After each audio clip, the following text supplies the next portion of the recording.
Hello everyone, this is Vanshika Tainwala, legal intern on the Lexus & Company for the month of June, and today in this video I will be talking about the concept of causation. Causation in the criminal law. Basically my topic will be causation in criminal law. So basically, in order to make a defendant liable for the offence, the prosecution has to prove that the defendant's actions caused them harm. So in other words, it has to establish that the accused conduct was the causation factor in resulting the harm. So in conduct-based crime, causation is not a relevant matter, but in result-based crimes, causation is relevant to be proved. So broadly, causation can be divided into two categories: factual causation and legal causation. So I will be discussing the causation. So factual causation, it involves a layman inquiry to be made out in order to find out the cause of the death. It is often known as but for causation, that is causa sine qua non.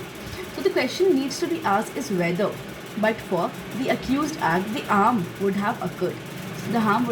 So example, in the case of R versus White, the accused mixed potassium cyanide in his mother's drink. So the mother died and the accused was charged with murder.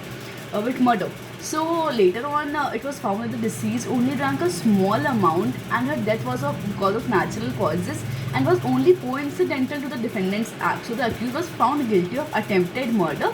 So however, a lot of times it is not easy to find a factual causation or any direct cause of the death, as the factual causation is extremely broad and sometimes the defendant can be found guilty even if the harm is far remote from his actions.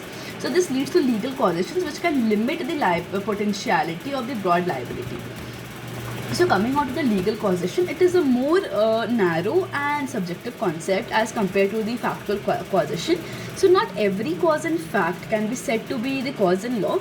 It is more of an inquiry made by a layman rather than a layman. So the isolation of a legal cause from amongst a possible multitude of the factual causes is a process involving a subjective common sense rather than the objectively measurable criteria. So however, while attempting to assign criminal liability in this manner, one must seek some form of abnormality or culpable behavior. So there are essential conditions which needs to be applied for this test. First, the cause must be substantial to the extent that it is more than its slight. For example, in R versus Hennigan, the defendant argued that he was not guilty of causing death by dangerous driving as the other driver was more at blame than him. The court rejected this plea and held that as long as the contribution is substantial in causing the death, he would be liable. Second, the defendant must be blameworthy to some extent. So in this reference, the case of R versus Mechanic, the defendant inflicted serious head injuries on the victim. So these were not in themselves fatal, but they prevented doctors from operating on victim's duodenal ulcer. So as a result, the victim died. So court held that the defendant is liable for the victim's death. So lastly, the defendant's act must be operating at the time when the liability arose. So there is a maxim of novus actus intervenus.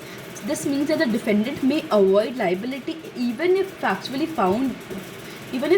caused the harm in two circumstances known as novus actus intervenus. First is some third party intervened between the defendant's act and the result, that is the voluntary intervention by the third party, and second, some events occur between the defendant's conduct and the end result, that is abnormal intervention or unforeseeable or natural events.